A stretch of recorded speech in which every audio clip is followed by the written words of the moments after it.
kwemerwa n'Imana ni ikintu gifite agaciro gakomeye cyane. Yego. Waduha nk'urugero nk'ibiri z'abantu muri Bibiliya bemewe n'Imana bari mu bihe bigoye, abantu babatereranye ariko kuko Imana ibemera ugasanga ibintu bigenze neza. Wa mbere hari Yosefu ageze kwa Potifari, yabanje kugeragezwa cyane.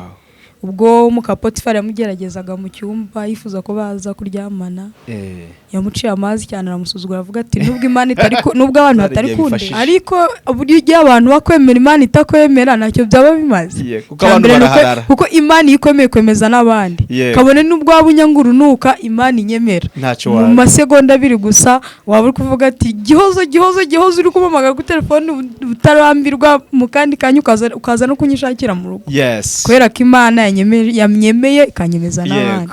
Yego, icano yumva ko yitwa Impamba Nyayo TV, narayikunze cyane kuko urumva impamba ni ikintu umuntu agenda ahava akagera, ikintu cyose umuntu akora byanze bikunze bafite impamba yitwara. Rero nyumva iryo jambo gusa byatumye nyikunda, naramenya n'ibyo ikora, nyuma nza kureba nsanga ni ibintu byiza cyane, numva ndayikunze cyane, nifuza no kuba nahagera nanjye ngakora nk'ibyo abandi bakora. Nyine ndayikunda cyane. Naho impamba nawumvishe nyayo nyine impamba nyayo bivuze ngo harabafite impamba zitari nyayo, hari abantu bafite impamba zituze agatwara urugo rurimo impamba yagera mu nzira ikamushirana, kuko urumva impamba nyayo ugera mu rugendo ugakomeza ukarusoza ukagaruka amahoro ukiri na ya mpamba. Yes. Wagiyeho ako mu buzima busanzwe ndi n'umusizikazi nkaba umuhanzikazi, nandika indirimbo za gakondo, nkandika indirimbo z'Imana, nkandika indirimbo z'ubuzima mu bihangano byanjye. Ndumva uri mu mpamba neza. Yego. Mu mivugo nandikamo n'undi by'Imana ndayivuga niyo mera kuko mbere ya byose ni Imana. Nkaza kugaruka no ku bindi. Yego. Ndaje mbabwira icyo nasanze mu Rukari ubwo nigabaga mu nganzo. Ndaje ndi wa wundi, ndaje ngo dutarame agati gaturika kandi gashibuke. Ndaje arazuru kundo muraruzira intego mwese aho mujyaho, serubabera umutako mwizuhoru bara.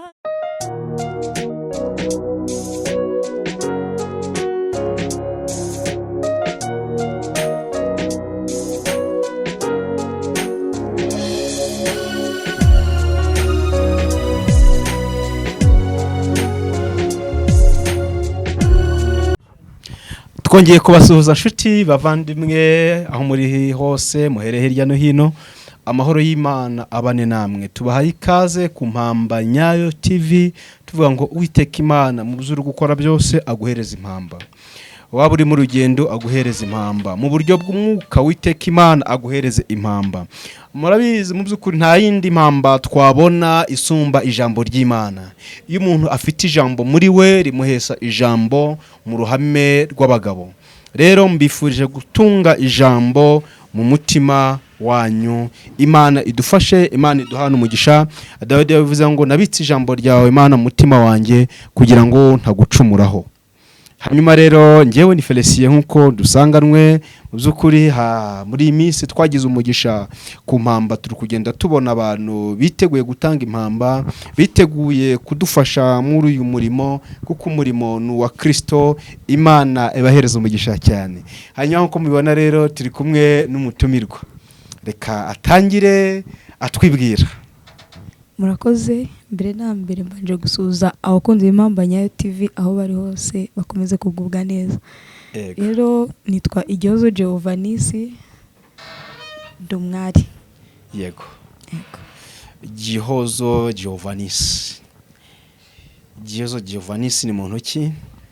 Gihozo uko nabibabwiye ndi umukobwa, nkaba imfura mu rugo. Umunsi turi kwakira rwose. Nkaba ni imfura y'umuryango kwa mama.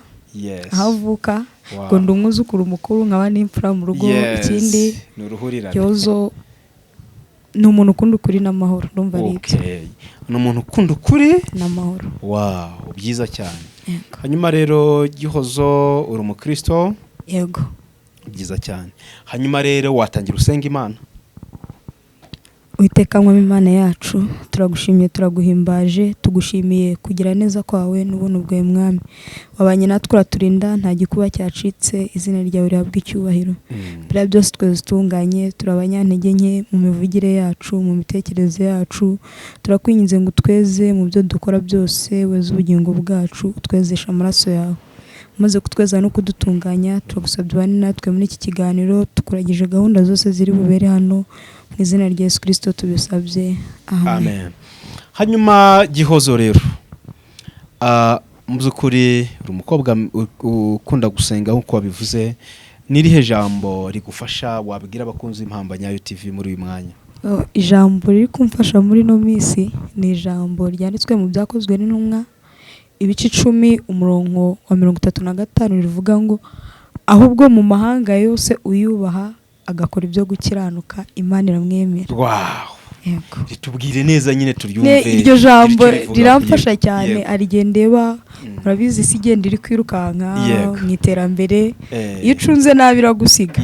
Rero n'Imana iyo ugiye igatoyo ntago igusiga iragaruka ikagufata.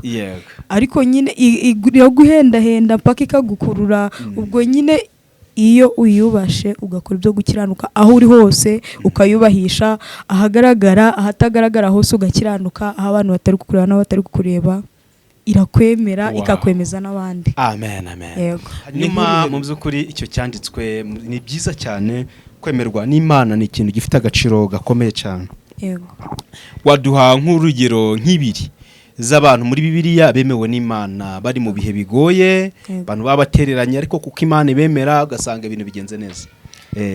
Wa mbere hari Yosefu ageze kwa Potifari yabanje kugeragezwa cyane ubwo muka Potifari yamugeragezaga mu cyumba yifuza ko baza kuryamana yamuciye amazi cyane aramusuzugura avuga ati nubwo Imana itari nubwo abantu batari kundeba ariko Imana iri kundeba ko yamufatiranije nyine abakora mu rukari bose bagiye ari we basigaranyemo.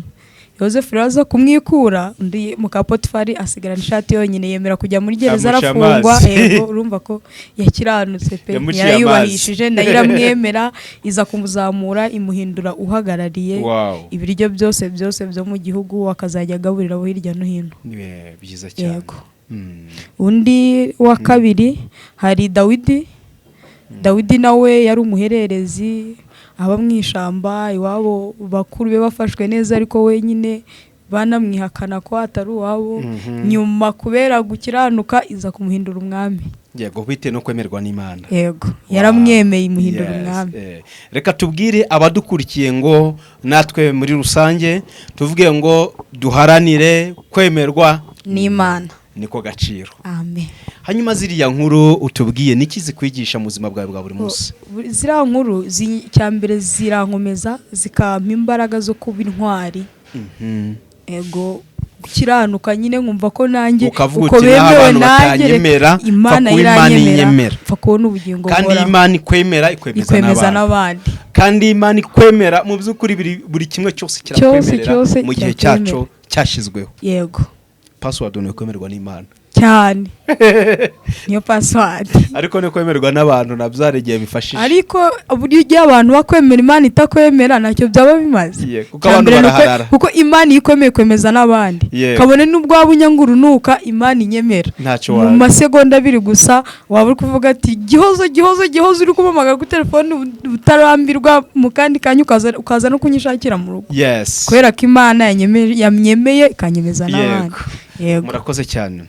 Hanyuma rero muri ibi bihe dukomeje cyangwa se muri iyi minsi dukomeze kugenda tugira umugisha muvandimwe wo dukurikiye ku Mpamba Nyayo TV urabona no turi kumwe n'umukobwa witwa Gihozo twibwira ubundi wowe biti yica n'ubundi wayimenye ute uje kuhakora iki uri mu duki? Iyi channel yumva ko yitwa Impamba Nyayo TV narayikunze cyane kuko urumva impamba ni ikintu umuntu agenda ahava akagera ikintu cyose umuntu akora byanze bikunze bafite impamba yitwara. Rero nyumva iryo jambo gusa byatumye nyikunda ntaramenya n'ibyo ikora nyuma nza kureba nsanga ni ibintu byiza cyane numva ndayikunze cyane nifuza no kuba nahagera nanjye ngakora nk'ibyo abandi bakora. nyine ndayikunda cyane. Naho impamba nawumvishe nyayo nyine impamba nyayo bivuze ngo hari abafite impamba zitari nyayo, hari impamba zituze agatwara urugo rurimo impamba yagera mu nzira ikamushirana. Kuko urumva impamba nyayo ugera mu rugendo ugakomeza ukarusoza ukagaruka amahoro ukiri na ya mpamba. Yes. Wow, byiza cyane. Hanyuma rero twibwire Gihozo mu by'ukuri uzatanga impamba mu buhe buryo? Nshobora kuba ntabibabwiyeho ariko mu buzima busanzwe ndi n'umusizikazi, nkaba umuhanzikazi. Nandika indirimbo za gakondo, nkandika indirimbo z'Imana, nkandika indirimbo z'ubuzima mu bihangano byanjye. Ndumva uri mu mpamba neza. Yego. Mu mivugo nandikamo n'ubundi by'Imana ndayivuga niyo mera kuko mbere ya byose ni Imana. Nkaza kugaruka no ku bindi. Yego. Ndi imbaraga. Hanyuma rero ngaho tubwire kuri iyo mirimo ukora y'ubuhanzi, ubusizi, mbega tusa n'usiga akantu nimba ari gusiga sa n'utwumvisha gatoya. Yego.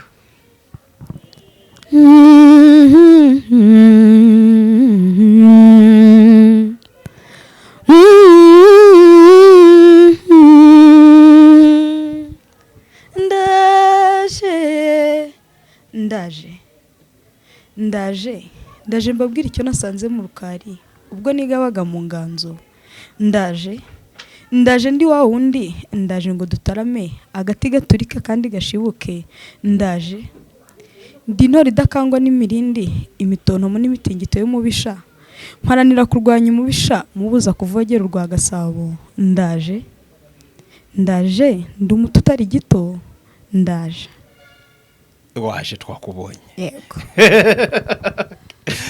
Nuko basiga kabura arangije kabisa cyangwa duhaye akantu gato ako ngako karahagije. Urakoze cyane. Hanyuma rero ngaho gira ntago nshaka ko uririmba cyangwa kugira ngo urimbe indirimbo irimo impamba ariko ku buryo ivuga ku rukundo. Yego. Ariko ya gakondo yaba ari yawe cyangwa atari yawe urarimbe yawe hagace. Yego. Ariko yawe nifuza ko wayiheruka. Turi mu bahanzi yubona muri gakondo. Uje muri babangaba ntashatse kuvuga abahungu. Nta kibazo. Ngaho umwanya no wawe. Y'urukundo ndaza kwirangiza yose. Cyangwa mbayeho kapera. Murumve twana nje n'abarazurukundo muraruzira intego mwese aho mujyaho serubabera umutako mwizuhoru barangarambanwa rinani joro nihagira ikibakanga we. Yari ryoshe komeza nta kandi. Muzabona ibibagora bishaka gutambamira urwo rukundo, murabe maso hatagira umwanzu baca mutanzu, murakomeze mutwaze nago nzabahana nzahorana namwe simbura ibibarwanya. wa mwanzi w'icyatwubakurura mutsanza mukubitija jamwimure mureba nihagira ikibatanya we muhumure twaratsinze twimitse urukundo nihagira ikibatanya. Wow, byiza cyane. Hanyuma iyo ndirimbo ni iki mu by'ukuri wasangiza kwigisha abadukurikiye? Undi hano turi ku Mpamba Nyayo TV ndaza kwigarukaho cyane n'impamba. Yego. Niyo ndirimbo n'impamba ko n'urukundo n'umurage niba umubyeyi yararaze abana b'urukundo n'impamba n'urukundo narwo n'impamba umuntu yagendana buryo ugiye mu bantu nta mpamba y'urukundo ufite ntago babubwa ntiwabakunda nabo ntago bagukunda. Yego. Rero urwo rukundo yageze avuga ngo bazabona ibibagora. Katubwira abadukurikiye yuko ufite urukundo ni ukundika. Yego. Yego, urakoze cyane. Hanyuma rero dushiraho ni yawe yanjye. Hari indirimbo yitwa Urwererane muri gakondo. Yego. indirimbo nkunda cyane ni yanjye iri kuri YouTube. Yes. Ndaza kuba mbaho gatoya. Yego. Yeah.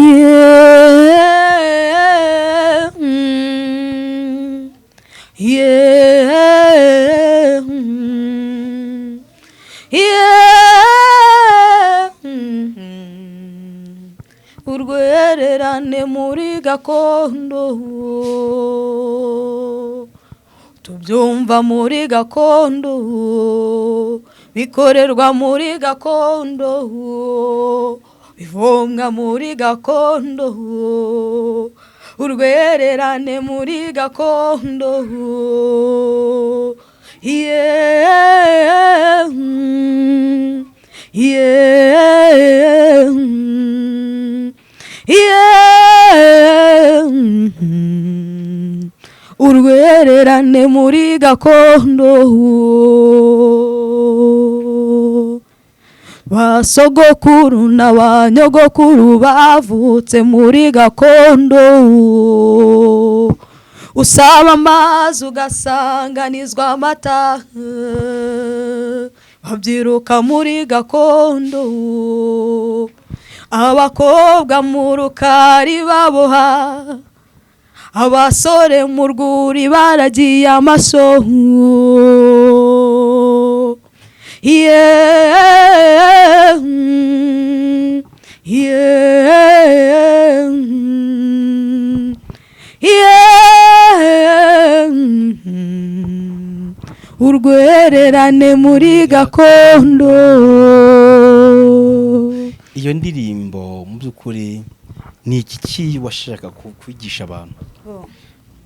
Nashakaga kumvira melody gusa ntitwumve message. Nashakaga kwibutsa abantu ku mateka y'u Rwanda ya mbere muri gakondo. Mbona nyine urabona kenshi turi kugenda duta umuco wacu twifatira abazungu. Nashaka kubabwira ibyiza bya gakondo nuko nerangije hari ikindi kivuga ku by'abakobwa bakoraga bari kuboha, nibyo abahungu bakoraga bari kuvugira inka byose nyine. Yego, ubwo uzayishaka yayibona he kugira ngo azayikurikire? Ni kuri YouTube. Izina rya channel ni Vestine na Jeovanisi, ubundi ugakanda like na share. Okay, byiza cyane. Hanyuma rero reka gira impamba. Uhereza abadukurikiye. Impamba. Yego. Ikintu cya mbere nababwira, hari indirimbo ivuga ngo umunsi utazigera ugaruka nyine. Umuntu nyine ahari hose agiye yumva ko ibintu agiye gukora, impamba ya mbere agendana nayo ari Imana, ari gukiranuka. Cyane twatangire ubwo gukiranuka nyine uyubaha akiranukira hose iramwemera. Impamba icya mbere ubundi no gukiranuka, ugasenga Imana nyine ukayiragiza bya bindi byose. Iyo niyo mpamba ya mbere umuntu agendana mu bintu byose agiye gukora, mu mirimo yose itandukanye. Burya hari akantu nabonye, hari indirimbo numvishe ngo n'umurozi yagiye kuroga yitwaza Imana, ngiyo ngira Imana ntibamfate, umujana ati Imana ifashe ntibamfate, kandi agiye gukora icyaha. Kuko ko nyine icya mbere, impamba ya mbere ijambo ry'Imana no gusenga Imana. Yego. Icya kabiri nababwira ni urukundo. Yego. Burya nta rukundo ntago nziko ibintu wabikora ngo bikunde. Wumva mu mutima udatuje n'amahoro, kandi burya ukora ikintu n'amahoro, ndumva ntacyo byaba bimaze. Yego. Murakoze cyane, turabashimiye. Mwakoze gutanga umwanya wanyu. Yego. Hanyuma muri byo ukora wavuze wenda tugana ku musozo, ubikora mu buryo bwa kinyamwuga bihoraho cyangwa bikora mu kwishimisha cyangwa se? Ni ukuvuga ngo ko ari ibintu nakunze nyiri muto nyiga primaire, mfata amakompa yo muri matematikari nkashira ku ntebe nkavuga imivugo, indirimbo nkaririmba muri classe mu ishuri, kugeza n'ubu ngubu baravuga ngo umuntu undi asiga ikimwiruka ko ntagasiga ikimurimo. Uretse no kuba bindimo ndabikunda cyane. Yego. Mbifashijwemo cyane, noneho mfite abantu babimfashamo batuma mbikunda cyane. Ababyeyi banjye baranshigikire, uretse nabo hari ahantu bita kuri The Sun Studio, ni studio nyine imfasha cyane kuba nakongera imbaraga kubikora. Yego. Urakoze cyane. Imana iguhereze umugisha mwinshi cyane. Amen.